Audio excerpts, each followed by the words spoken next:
Tonight we're going to talk about lies in the textbooks. One of my few idiosyncrasies is I collect public school textbooks.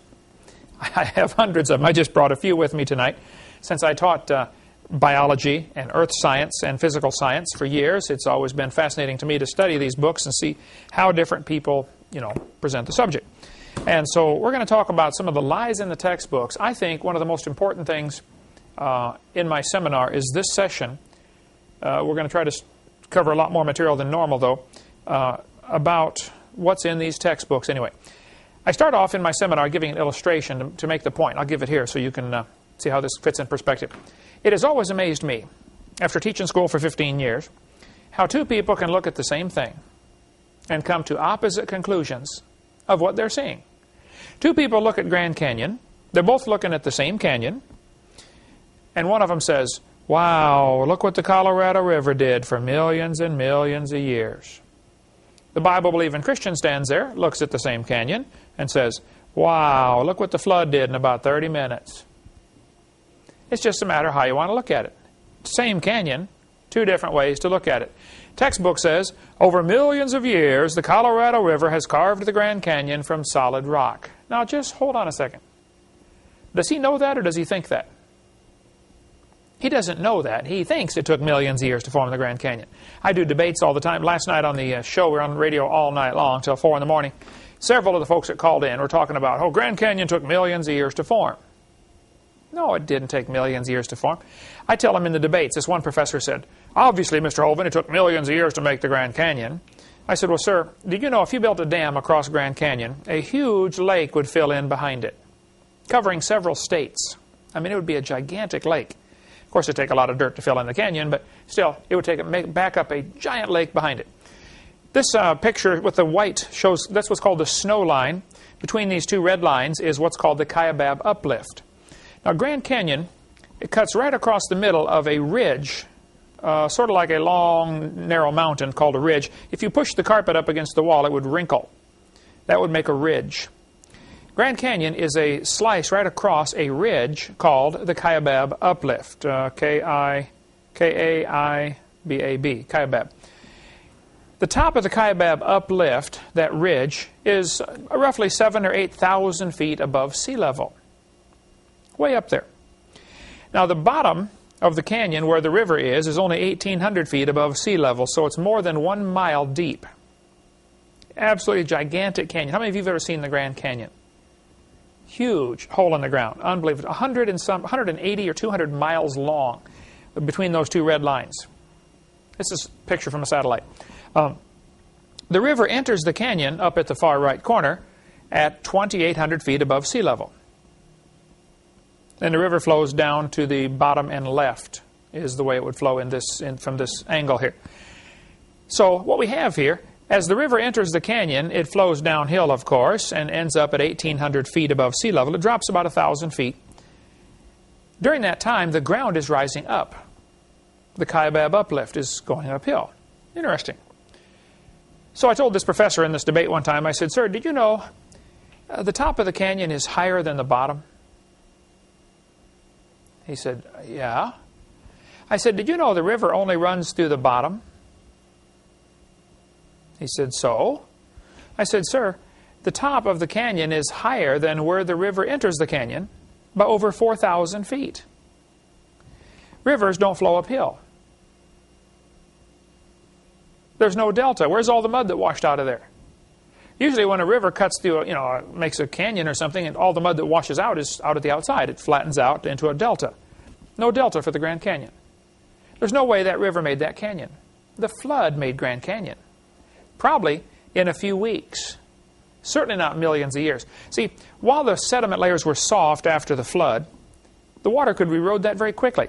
Probably Grand Canyon formed within a few years after the flood, because the Bible says in Psalm 104, the mountains arose, the valleys sank down, and the water rushed off.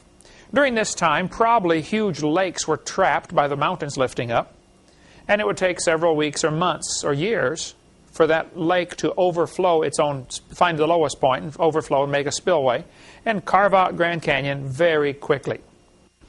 Most of the river basins in the world were probably formed as the floodwater ran off during the last few months of the flood or during the first few years afterwards.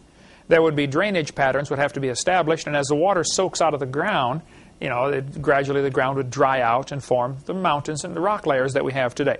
Okay, the Grand Canyon is what we call a washed-out spillway. Have you ever seen a farmer's built a dam on his property like Grandpa has on his property up there in Arkansas? If the water goes over the top of the dam, it'll find the lowest point and start going over that spot. Once it starts going through, it cuts a little groove, and then more water's rushing through, so it cuts the groove deeper and wider, so more water comes through. Especially if you have a lot of debris like sand and gravel and rocks and tree stumps and trees, it becomes like liquid sandpaper. It goes rushing through and carves the canyon out just in a hurry. And we'll get into more of that on video number 6 about the flood, what caused that. Anyway, Grand Canyon is simply a breached dam. It was not formed by the Colorado River. So you need to be able to give, for the quiz, some reasons why we know the Grand Canyon could not have been formed by the Colorado River. There's no delta. The top is higher than the bottom. Those would be too good enough right there. But the rivers don't flow uphill. Okay. Does anybody know what this machine is? This farmer's holding? This is a calf puller. It's a come-along, a block and tackle, or come-along attached to a pole. Once in a while, a cow has a hard time having that baby calf, and so they get the calf puller out, hook the cable around the calf's legs, and jack the calf out of the cow. You get a few thousand pounds of pressure on there, that calf comes right out, no problem. Well, one day this farmer was out pulling a calf with a calf puller. It was a breech birth. That means the back feet were coming out first. That's not good. Normally calves are born head first. But this one, the back feet are coming out first. So the farmer had the calf puller out there and had the cable wrapped around the calf's back legs, and he's trying to pull the calf out of the cow. And a city fella stopped his car to see what on earth is going on. And the farmer said, "Come here, man, I need some help." He said, "I don't know nothing about cows." He said, "Just come give me a hand, would you?" He said, "Okay." So the city fella hopped out of the car, jumped over and helped the farmer pull the calf. He never said a word. He just did what he was told. Well, about 10 minutes later, the calf is fine and the mother's fine, and so they're walking up to the barn, going to get washed up, and the farmer said, "Man, I want to thank you for helping me." The city fellow said, "Oh, I was glad to help, glad to help." The farmer said, "Have you ever seen anything like this before?" The city fellow said, "No, sir, I've never seen nothing like this." The farmer said, "Well, do you have any questions?" He said, "Yes, sir. I got one question. It's been bugging me for 10 minutes. The farmer said, "Well, what's your question?" The city fellow said, "How fast do you figure that calf was going when it ran into that cow?" No, fella. We are not separating the wreck here. How fast was that calf going? Two people looking at the same thing, and one of them's getting a wrong idea of what's going on. Boy, the Bible warned us that was going to happen. In 2 Peter chapter 3, it says, "Knowing this first, there shall come in the last days scoffers." There are people that scoff at the Bible. And it says they're going to walk after their own lust, and they're going to say, "Where is the promise of His coming? For since the fathers fell asleep, all things continue as they were from the beginning of the creation." Now that's an important verse. We don't ask you to memorize too many verses for our class here, but I want you to memorize 2 Peter 3:3, 3:4, and 3:5. And we'll put those on the test here. 2 Peter 3:3, 3:4, and 3:5. 3:4 says, the scoffers are going to say, "Where is the promise of His coming? For since the fathers fell asleep, all things continue as they were." That's a very important phrase. What that means is, the scoffers are going to say, the way things are happening now is the way they've always been happening. For instance, they look at Grand Canyon, big old huge slice in the rock, and they notice the river running across the bottom is eating rocks off the bottom. It's eroding it, making it deeper. So they study the canyon for 20 years and say, we calculated over a 20-year span that the Grand Canyon gets deeper about 1/8 of an inch every year. The rock is being worn off. That's probably true. I wouldn't argue about that. And they'll say, "See, this canyon is, 6,000 feet deep and at 1/8 of an inch a year. That proves it's, X number zillion years old." Now, hold it. You're assuming that what you're watching now, 1/8 of an inch per year, is what's always happened. Right there is the faulty assumption.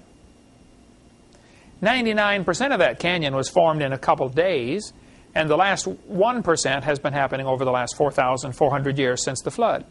But they assume what we see today is the way it's always been happening down through history. That is called uniformitarianism, which will be a word you need to know. We'll get into that in a second. I'll put it up on the board here.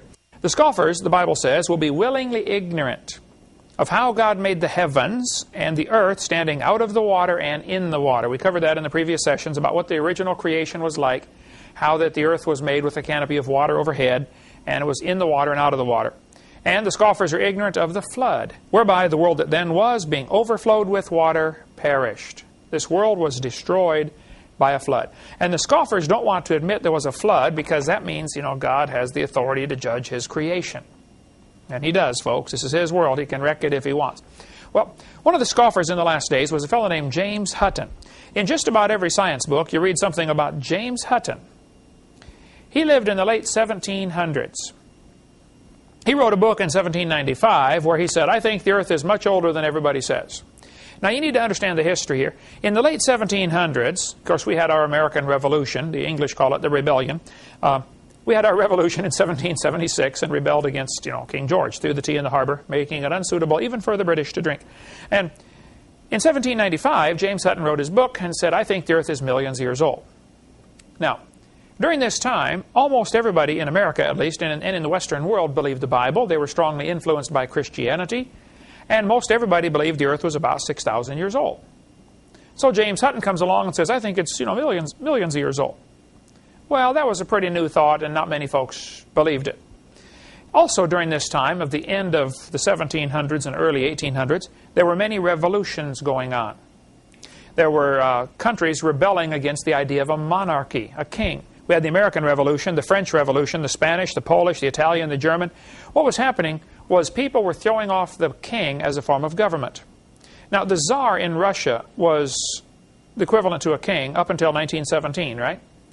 Russia kind of escaped this. They kept their monarchy intact, long after the European revolutions were going on. But many countries were having revolutions to get rid of the king. They thought we ought to have a different form of government called a democracy. And here the Bible says you should honor the king. And so some people thought the Bible was an obstacle to their political objectives. So, like this textbook says, many people thought the earth was only a few thousand years old.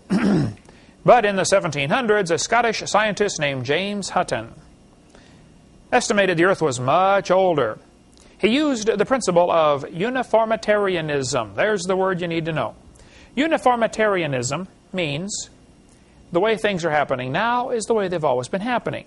The slogan is often put like this: the present is the key to the past. And that's what they say. Uniformitarian means the present is the key to the past. In other words, if Grand Canyon is getting deeper a little bit every year, well, then that's the way it's always been happening.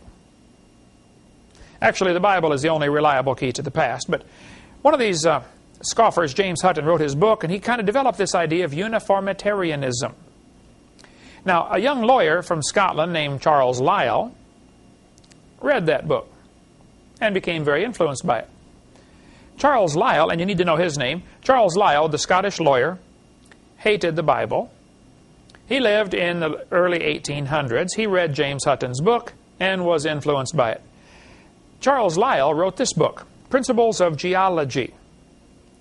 I've got all 3 volumes of his all thoroughly marked up in my library. But in this book, written in 1830, Charles Lyell is the primary fellow responsible for developing what is called the geologic column. And in his book, he mocks Scripture. Now, you have to understand, during the early 1800s, most people believed the Bible, so you had to be careful if you were going to attack the Bible. You didn't just come out and blast it like the atheist did last night on the radio program, and the calls you got last night, Marla, on the skeptics calling in saying, oh, you're so stupid to believe the Bible. Back in 1800, man, you didn't do that, because 99% of the population believed the Bible. So you would blast Christians and you wouldn't have any friends left. So the way he did it was interesting. He used scoffing to scoff at the Scripture. For instance, on page 30 he said, they reach false conclusions and futile reasoning and ancient doctrines sanctioned by the implicit faith of many generations and supposed to rest on scriptural authority. This is a backhanded way of poking fun at the Scriptures for those idiots who dare to believe the Bible. He said on page 41, this other guy remarked how much the interests of religion, now watch this phrase carefully, the interests of religion as well as those of sound philosophy had suffered. In other words, religion and sound philosophy suffer when you mix them together. What's he trying to say here? You mean you can't have religion and believe the Bible and also have sound philosophy? That's what he's trying to imply. By perpetually mixing up the sacred writings with questions in physical science. Here is where, and they do this today, they try to make it look like the Bible and science cannot be put together. Well, no, the Bible and science get along fine. The Bible and evolution do not get along fine. But by saying the Bible and science don't get along, they're trying to imply that evolution is part of science, and it's not. 41, he reasoned philosophically against those who regarded the disordered state of Earth's crust as exhibiting signs of the wrath of God for the sins of man. And of course, if you look at the world from a biblical perspective, you see the flood in the Bible, and you look at the Grand Canyon, you say, wow, that's the wrath of God for the sins of man. But some people don't want you to look at the world and see the wrath of God for man's sin, because then you might end up getting saved. And so the devil has got a lot of folks looking at Grand Canyon saying, wow, that took millions of years of evolution. And that way they miss an important object lesson to remind them of the wrath of God on the sins of man. So Lyle here is mocking this idea. He talked about religious prejudices. You know, if you believe the Bible, you're prejudiced. He said, men of superior talent, he's talking about himself, who thought for themselves. Now, what do you mean by this? If you think for yourself, you will be of superior talent. And he said, and they were not blinded by authority like the Bible. This is another one of those backhanded jabs trying to say, well, if you believe the Bible, you don't know how to think for yourself. And I get that every week in debates and in call-in talk shows and stuff with us. Oh, you believe the Bible, you don't know how to think for yourself, huh? Well, yes, I do know how to think for myself. And I think I've studied it very carefully, and the Bible is absolutely right. Simple as that, okay? Lyle said his goal was to free the science from Moses. What's he mean by that, you think? Most scientists in this time were Christians. They thought science got along just fine with the Bible. Lyle said he wanted to free science from Moses. In other words, you know, get rid of this idea of a flood and a creation. Let's put millions of years in here. That's what Lyle wanted to do. Okay, scientists who thought that Archbishop Usher's estimate, or even 10 times this, was an immense length of time, were in for a rude shock when they started looking closely at the solid part of the earth. Oh, there's another backhanded stab at the Bible. In other words, yeah, you might believe the Bible's true, but when you really look at science, you'll find out it's not. And there are professors today that do the same thing to their students. They're going to say, oh, you believe the Bible, huh? Well, by the time you get done with this class, we'll show you the truth. That's just the attitude they have. That science doesn't go along with Scripture, but it certainly does. Lyle, in the early 1800s, developed, well, along with some other fellows, he developed the geologic column. How many have ever heard of the geologic column before? This was the time when they divided the earth up into layers, you know, Cenozoic, Mesozoic, Paleozoic, Archaeozoic, and all this stuff. They further divided it into different periods like the Jurassic, the Cretaceous, Jurassic, Triassic. Each of these names, most of these names, comes from a section in England. Like the Devonian, for instance. There's a Devonshire, England. I believe it's called Devonshire. And they named it after that section. Most of the names come from a section of England where they were digging around finding these layers of, you know, chalk or something. Cretaceous, Cretia, means Latin for chalk. And so they find a layer of chalk and they call that the Chalk Age, the Cretaceous Age. I don't know what the rest of them mean, but you can look it up in any dictionary. But each of these layers was assigned, during this 1800s, a name, an age, and an index fossil. How many saw the movie Jurassic Park, named after the Jurassic layer? Did they have that in Ukraine, Jurassic Park movie? Did you see this? No? Oh, scary movie. Did you see it, Tanya? You haven't seen it either? I think we have it. You can take it home and watch it. You'd enjoy that. The layers then were assigned an age and a name and an index fossil. Now this is very important. This was all done during the early 1800s. This geologic column is the Bible for the evolutionist. It can only be found one place in the world. The only place you can find the geologic column is in the textbooks. In the textbooks, they talk about, here's an earth science textbook, about how, you know, during the Cenozoic and Mesozoic and Paleozoic era, they've got it all figured out like, wow, this is, you know, millions of years old, and it's just simple baloney. The geologic column cannot be found in the world. Most places are missing about 70% of the geologic column. No place in the world contains all the geologic column in the right order. Now, one professor I debated said, Mr. Hovind, we've got 26 places where we found the geologic column in order. I said, no, what you mean is you've got 26 places where you found the fossils in order that you expected. That's all. This textbook admits if there were a column of sediments, unfortunately, no such column exists. There is no geologic column. So that'll be a quiz question. Where can you find the geologic column? In the textbook. The only place it exists. Now, it is true the Earth has many layers. That's not the question. I've been to Grand Canyon and Royal Gorge. And remember Royal Gorge? We fired the airplane off of there, flew down for about 4 miles. I've been to lots of these canyons, been to all 50 states now, and I've been to Snake River Valley in Idaho a couple months ago. There's no question the Earth has layers. The question is, how did it get that way? Now, I want you to look at these layers in Grand Canyon and answer this question. If each of these layers is a different age, don't you think there'd be some erosion marks in between the layers? I mean, if the top layer sat there for 4 million years waiting for the next one, why aren't there some erosion marks in between the layers? So one of the quiz questions will be, what are some ways to show that the layers of Earth are not vastly different in ages? How do we know those two layers right on top of each other are not millions of years apart, even though the textbook says they are? Well, one way we know is there are no erosion marks between them. Another way we know is we find polystrata fossils. Poly means many, P-O-L-Y. Strata, S-T-R-A-T-A. Polystrata fossils are fossils that run through many different layers. And I'll show you pictures of those in just a minute. See, the layers were really formed during the flood. If you take a jar of dirt and shake it up, put some water in it, shake it up and set it down, it'll settle out just like this. You get gravel goes to the bottom, and then sand, and then silt, and then clay. And then very slowly the fine particles end up on top because they're going to float around in the water for hours till they finally land. During the flood of Noah, you get the very same sorting process. We get into lots more on that on video number 6. I was preaching in Union Center, South Dakota years ago. Marlissa, you would have been about 10, 12 years. That's right, 12 years old. Union Center is right there. You can't even find it on the map. 40 people in the whole town. 38 of them came to church. We had a revival. Man, turned up the whole town. I don't know where the other two were. Out pulling a calf, I bet. But the preacher said, hey, Brother Hovind, let's go down to Rapid City, South Dakota. They've got a museum there with a bunch of dinosaur bones in it. I said, all right, man, I like dinosaurs, so let's go. So we all piled in the cars and vans, and we drove down to Rapid City, South Dakota. We got down to this museum. It's called the School of Mines Museum in Rapid City, South Dakota. We walk in the door, and this older fellow met us, and he says, folks, would you like me to give you a tour? I'm a guide here. We said, sure, that'd be great. The first place we stopped on the tour was the geologic time scale. They've got this chart all lit up behind glass. We stopped and we stood by that chart for a while. He said, now folks, this layer of rock right here is about 70 million years old. My daughter, Marlissa, said, sir, how do you know that layer is 70 million years old? He said, well, that's a good question, honey.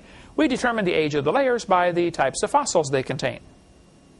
They're called index fossils, and this layer had dinosaur bones in it, so it must be 70 million years old. She said, okay, thank you, sir. We walked around the other side. We're standing over here, and the guide said, now, folks, these bones right here are about 100 million years old. My daughter raised her hand again. She said, sir, how do you know how old those bones are? He said, that's a good question, honey. We determine the age of the bones by which layer they come from. She said, excuse me, sir. When we were standing on the other side, you told me you knew the age of the layers by the bones, and now you're telling me you know the age of the bones by the layers. She said, isn't that circular reasoning? I thought, wow, a chip off the old block. That guy had the strangest look on his face.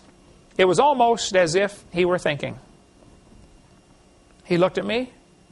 I wasn't about to help him. He looked at my daughter. He said, you know, you're right. That is circular reasoning. He said, I never thought of that before.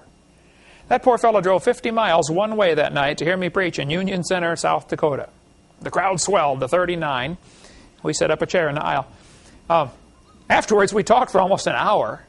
He said, Dr. Hovind, do you mean all this stuff about geology I'm teaching is wrong? He said, I teach this stuff at the college. I said, oh, no, sir, I like geology. You've learned the names of all the minerals. Man, just that's a good trick, folks. There's 1,200 different minerals. Some have names about that long. You've learned the hardness test, the Rockwell test, the scratch test. I said, no, sir, that's all good. And by the way, if you're going to speak or do something on creation science, you need to learn some basic geology. For instance, different minerals have different hardnesses. Talc is the softest. It's the softest mineral there is. As a matter of fact, it's so soft, you can grind it up and make powder out of it. Anybody know what they call it when you do that? Talcum powder, right. The hardest one is which one? Hardest mineral. Diamond. I don't have a diamond, or I'd show you, but diamond is hardness of 10. Talc is hardness of 1. Everything in between has a number between 1 and 10, obviously. For instance, your fingernail is about a 3. So with your fingernail, you could scratch talc. You couldn't scratch a diamond. A diamond would scratch your fingernail because it's harder. Whichever one scratches the other one, that's the hardest one. So, for instance, a pocket knife is a hardness, can you read that, about a 5.5? So a pocket knife, its hardness of 5.5 will scratch a penny, which is a hardness of 3. Copper is, that's how hard it is. They rate it 1 to 10. Whereas a diamond would scratch a pocket knife because the diamond is harder. And that's the hardness scale, it's called. This is one of the tests they use to determine if you find a mineral, you say, what is it? Well, one thing is to find out the hardness. Another is find out the density, you know, how compact it is and stuff like that.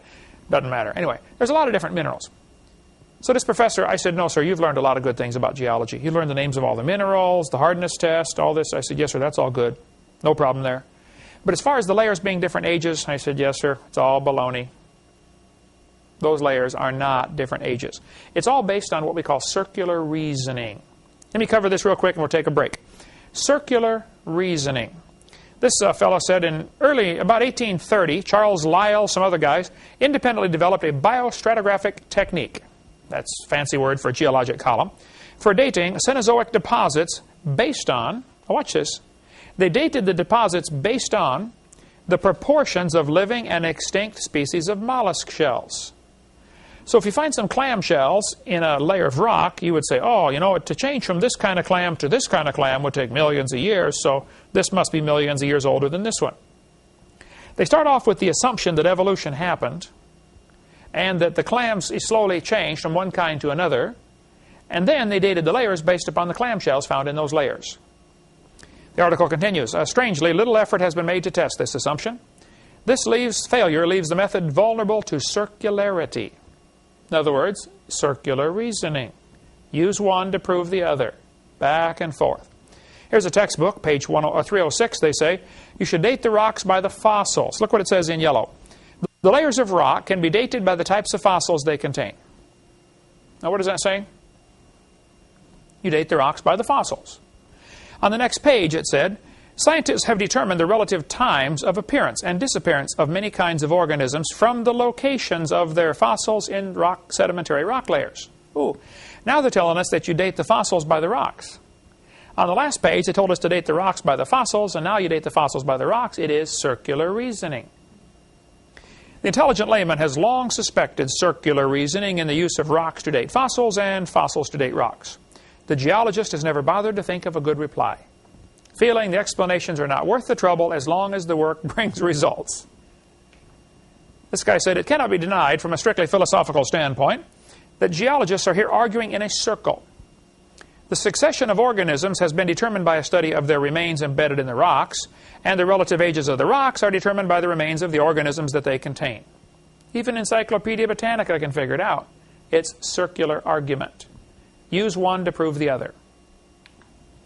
Ever since William Smith at the beginning of the 19th century, fossils have been and still are the best and most accurate method of correlating and dating the rocks in which they occur. Apart from very modern examples, which really are archaeology, by the way, it's a good time to point out, archaeology is dealing with the past few thousand years. If you're going to dig up an Indian civilization, you're an archaeologist. Whereas if you want to get into anthropology, the study of ancient things, then that would be an anthropologist, which is mostly an art form, not a science. That's study of things that are supposed to be millions of years old. Okay, this guy said, I can think of no cases of radioactive decay being used to date fossils. That's an interesting quote here. In other words, they don't date fossils by their carbon dating or potassium argon dating. They date them by the geologic position. Which layer did you find it in? Oh, well, then it's so many million years old. We'll get into a few more quotes on circular reasoning right after the break, and then show you some of the polystrata fossils that have been found right after our break. All right, let's talk some more about circular reasoning and how the geologic column is tied in. This author said, radiometric dating would not have been feasible if the geologic column had not been erected first. What he means by this is, you can't tell the age of a fossil with radioactive dating, like carbon dating. You must first know the approximate age from the geologic column, which is why they generally will not date, unless you trick them into doing it, they won't date dinosaur bones with carbon dating because they assume dinosaurs lived 70 million years ago and carbon dating only goes back 30 or 40,000 years, and so they won't even do it. But when they do date dinosaur bones with carbon dating, it comes back 20, 25,000 years old. Not millions of years old. Okay. This Niles Eldridge is director of the American Museum of Natural History in New York, a strong believer in evolution. He spoke at University of West Florida. I went and heard him speak. He said, paleontologists cannot operate this way. There is no way simply to look at a fossil and say how old it is unless you know the age of the rocks it comes from. What's he saying there? You find a fossil, you have to know how old the layer of rock is. He said, and this poses something of a problem. If we date the rocks by their fossils, which is how it's done, how can we then turn around and talk about patterns of evolutionary change through time in the fossil record? Again, he's admitting circular reasoning. I like this one. The rocks do date the fossils, but the fossils date the rocks more accurately. I don't see how they can't see this. Stratigraphy cannot avoid this kind of reasoning if it insists on using only temporal concepts because circularity is inherent in the derivation of time scales. This guy said the charge of circular reasoning can be handled several ways. It can be ignored as not the proper concern of the public.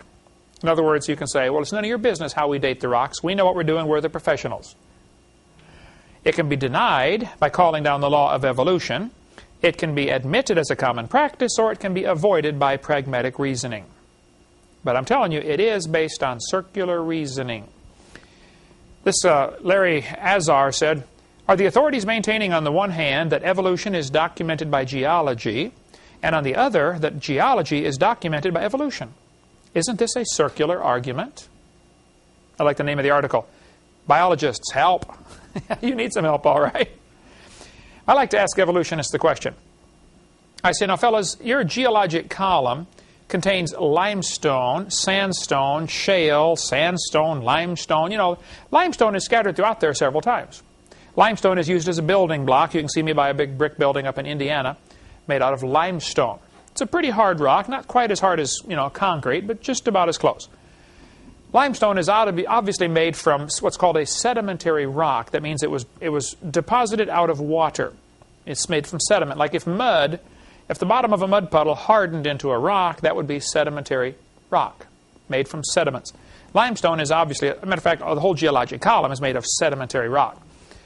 I like to ask him the question, how do you tell the difference between 100-million-year-old limestone and 600-million-year-old limestone? If I handed you a piece of limestone and said, how old is it, how would you know? They're both limestone, same kind of rock. Well, there's only one way they can tell the difference, that is by the index fossils. If your limestone contains a dinosaur bone, well, then it's 70-million-year-old Jurassic limestone.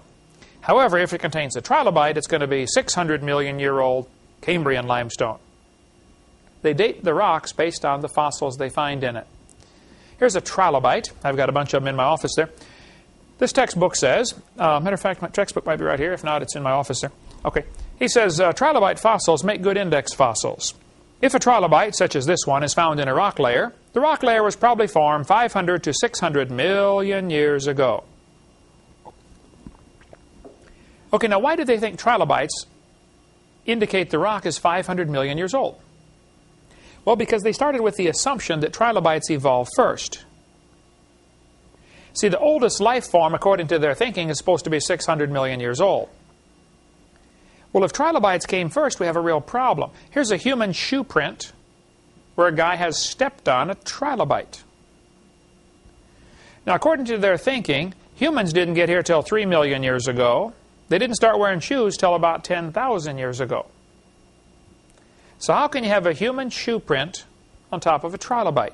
Now, some have tried to argue that this is not a shoe print, it's a natural break in the shale. This kind of rock, called shale, splits very easily. And they say this is just a natural break, that's not really a shoe print. Well, Mr. Meister from Carnes, Utah, who found it, took it to quite a few geologists.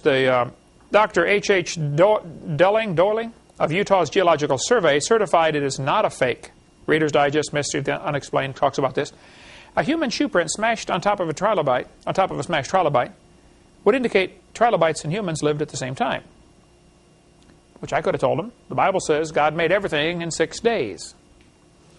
Some people say maybe aliens visited the planet. That's what happened. 600 million years ago, aliens came down here. One guy said maybe a large trilobite shaped like a shoe fell on a small one. Well, there are some big trilobites, I'll admit, but they're not shaped like a shoe. 2 Peter's got the best explanation. The scoffers in the last days are willingly ignorant of the flood. Probably trilobites dwell at the bottom of the ocean, go through the mud down there or something, and they do have gills for living in water. And probably during the time of the flood, the crust of the earth is flexing back and forth, and what used to be the bottom of the ocean is now above sea level. And people are running across this area trying to find a mountain to keep out of the water. And somebody stepped on a trilobite, which before had been at the bottom of the ocean. Trilobite eyes are incredibly complicated. This Science News back in 1974 said that trilobite eyes have the most sophisticated eye lenses ever produced by nature. Well, I disagree. They said they were produced by God. But the trilobite eye sometimes will have 1,500 lenses, which means he could actually see all directions at the same time. He can see behind him and see above him and see around him, all at the same time. Even Stephen Gould says the eyes of the early trilobites have never been exceeded for complexity or acuity. Well, now, if they're the first animal to evolve, or one of the first, don't you find it kind of interesting they've got the most complicated eye in the world? There might be some animals like trilobites still alive. I talked to Joe Taylor today at Mount Blanco Museum in Texas. They've got a great display of fossil trilobites, including many that are found in the folded position. What happens when a trilobite dies, it folds up, or rolls up. How many have seen the little bugs we have here in Florida? They roll up, like call them a roly-poly. A little round pill bug, they're called. As soon as you touch them, they roll up, looks like a little BB. You know what I'm talking about, the little gray things? Yeah, called a pill bug. Trilobites do that also. When they get scared, they roll up, so their shell protects them on all sides. Many trilobites are found fossilized flattened out. Some are found fossilized rolled up. Many millions are found fossilized halfway. They started to roll up and died. Now think about it. Mount Blanco Museum has a display of trilobites where there's 2 of them that are laid out flat like they're walking. The one in front of them is halfway rolled up. Something caught them in a catastrophe happened. Probably an incredible water temperature change during the time of the flood. You'd have the fountains of the great deep breaking open, hot waters rushing into certain areas, killing these animals before they can even think of what's going on. They don't have time to curl up. They just die in the flattened out position. This rock is called it contains a fossil called a graptolite. Now the graptolite is the New York State fossil. Every one of the 50 states has a state bird, a state flower, and a state fossil. Graptolite is from New York, just north of Pennsylvania, Becky. I don't know what Pennsylvania's fossil is. Would you know that? You lived there. You don't know? Okay. This rock is supposed to be 410 million years old. Now this means if you find a rock and it contains a graptolite, the professor will date it at being 410 million years old. Not because he knows how old the rock is, but because he knows it contains a graptolite, and they're supposed to have lived 410 million years ago. Index fossils determine the age of the rocks. Well, this was all working fine until 1993, when they found graptolites are still alive in the South Pacific. Well, now hold it. If they're still alive, maybe that means they could live in any rock layer. That means they were probably alive 1,000 years ago, doesn't it? and 5,000 and 10,000 and 50,000. So maybe all the dating we've done of rock layers based on index fossils is baloney. And it is. Didn't happen.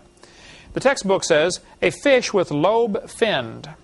Now, you'll need to know this one. A lobe-finned fish. What that means is it's got a little short arm and then a fin. So what is a lobe-finned fish? Should be a quiz question. That's a fish that has a short arm before the fin attaches to the body. The textbook says lobe-finned fish are index fossils for 325 to 410 million-year-old rock. Well, now, just hold on a minute. Lobe-finned fish are still alive. Look at the fins on this fish. This is called a coelacanth. The coelacanth was discovered in 1938. A guy accidentally discovered one at a fish market in Madagascar, I believe. Realized, wow, this is a coelacanth. A fish that has a little short arm and then the fin grows out. And so they've since found quite a few coelacanths. Several aquariums have them. They apparently live very deep in the ocean, in the Indian Ocean. They've been discovered in Indonesia and in India, and off the coast of India and off the coast of Madagascar, Africa. Mostly the Indian Ocean. I'm not aware of them being anyplace else. But the coelacanth, when they found it, and here the textbooks had been telling the kids this is, 70 million years old. Well, they found the coelacanth still alive, and the guy said, wow, look at this. One survived for 70 million years. It doesn't even enter their mind that, wait a minute, maybe your geologic column is baloney. See, they have to defend that geologic column. You don't dare question that because you lose your job. So instead, they'll say, wow, some survive for 70 million years. They do the same thing when they find a living dinosaur. Wow, some of them survive for 70 million years. They just don't get it. Textbook says, dinosaurs lived 70 million years ago. Now, wait a minute. Dinosaur blood was found inside the bone. Cut open a dinosaur bone and they could still see the blood cells in there. Don't you think the blood cells would rot in less than a few million years?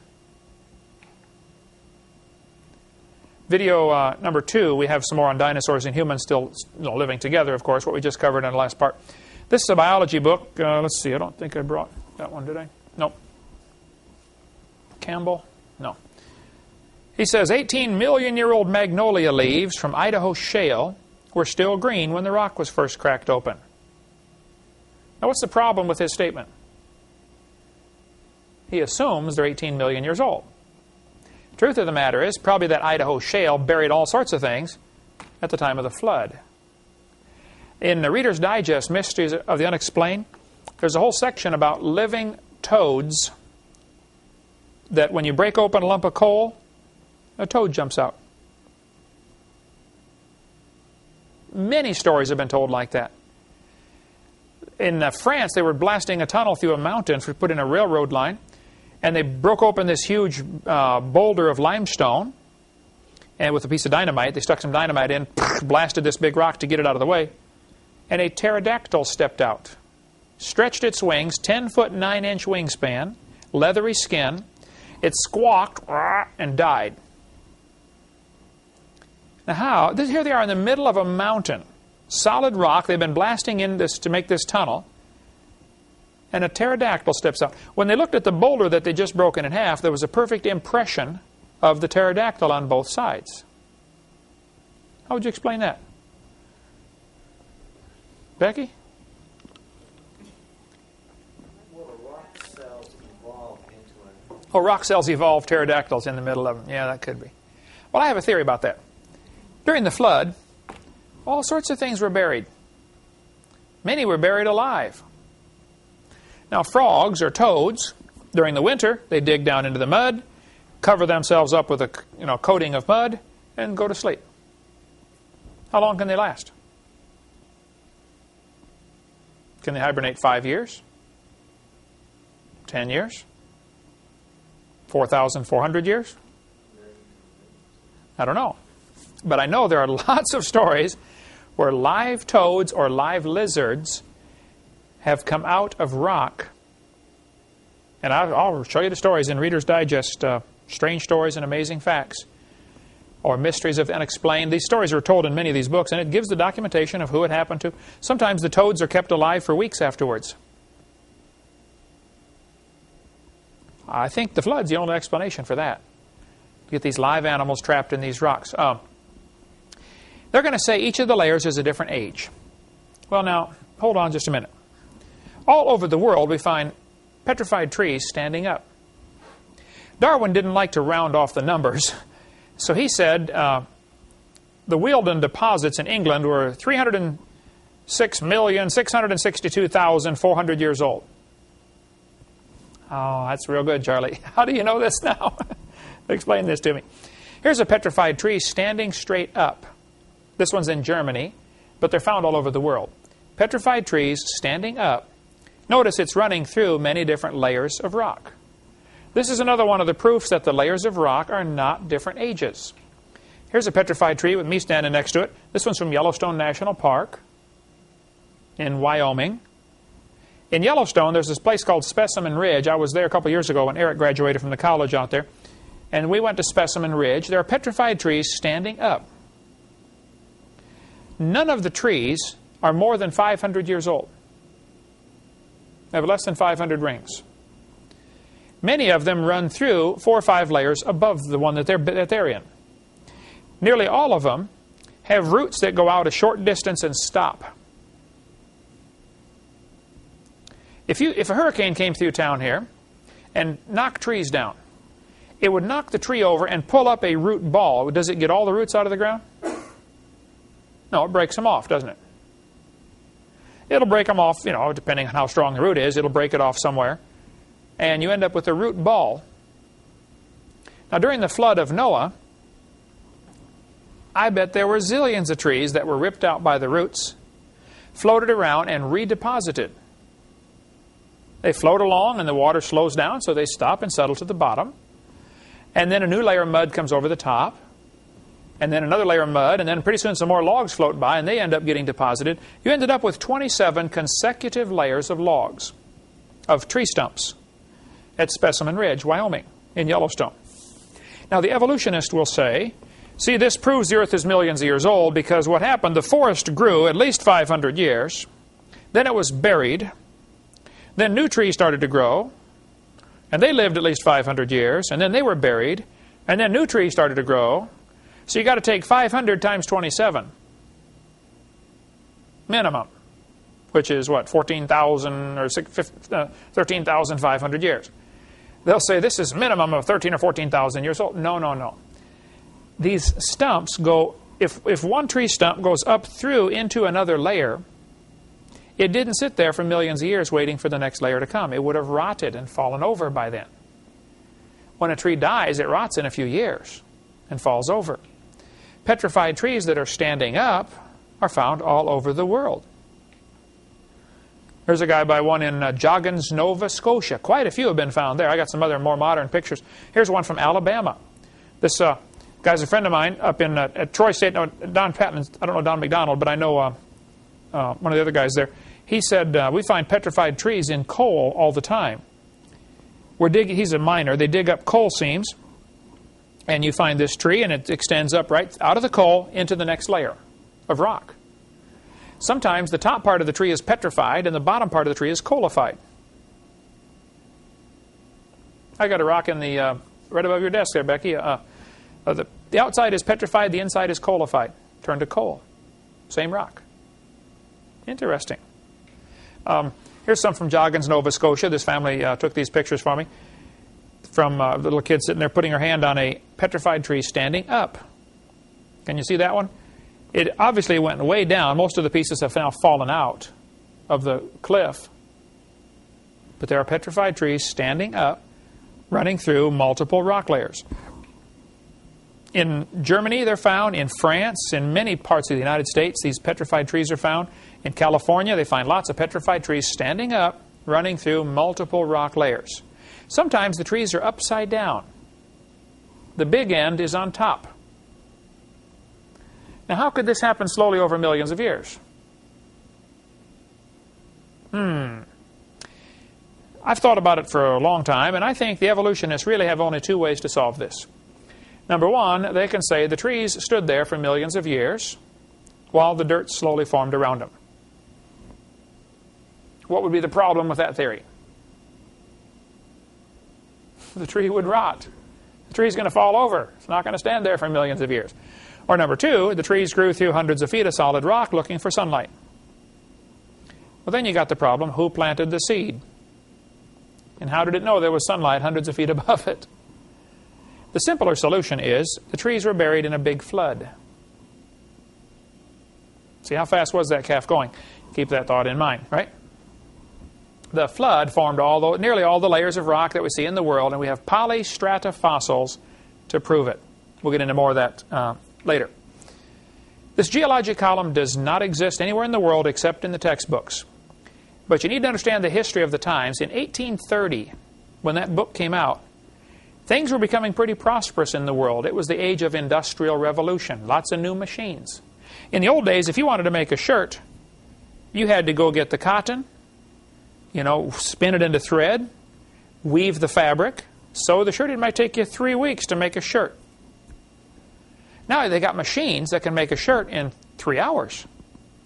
Wow. Now instead of spinning the thread by hand, with their, pedaling their spinning wheels, you got a big machine to make it in a hurry. And the more machines that came on the line in the early 1800s, called the Industrial Revolution, the more prosperous things became. I mean, all of a sudden, you didn't have to work, 8 hours a day just to prepare food. You could do it in 2 hours a day. You didn't have to spend 3 weeks harvesting your corn. You now have a machine that'll harvest the corn in 3 hours. So once things, it starts to allow you to get more done in a day, to make more money in your lifetime, and everything's becoming very prosperous. And so some people thought, we got everything we need. We don't need God anymore. And often when times are good, people turn away from God. When times are bad, they turn to God. Some people say, boy, if God would give me $1 million, I'd tithe. No, probably if God gave you $1 million, it would ruin you. You'd end up getting away from God altogether. That's probably, and God knows that's what would happen. It does to most folks. Doesn't have to, but it just seems to work that way. So in the early 1830s, people were believing the Bible was true. The flood formed all those layers. Lyle comes along and says, no, these layers formed slowly. And they started believing it, and it turned them away from the biblical worldview. And all of this had a very profound influence on a young fella named Charles Darwin. Charles Darwin went on a boat ride in 1831. The boat was called the HMS Beagle. And that boat ride, while he's sailing around, he had just graduated from Bible college. And he brought some books with him to read. One of the books he brought was Principles of Geology, written in 1830. Here it is the next year, 1831, and Darwin brings this book. That book, as he read it on that voyage, changed his life forever. And we'll talk next class about what happened to Charles Darwin in the early 1830s. Coming up next week. Thank you for joining us.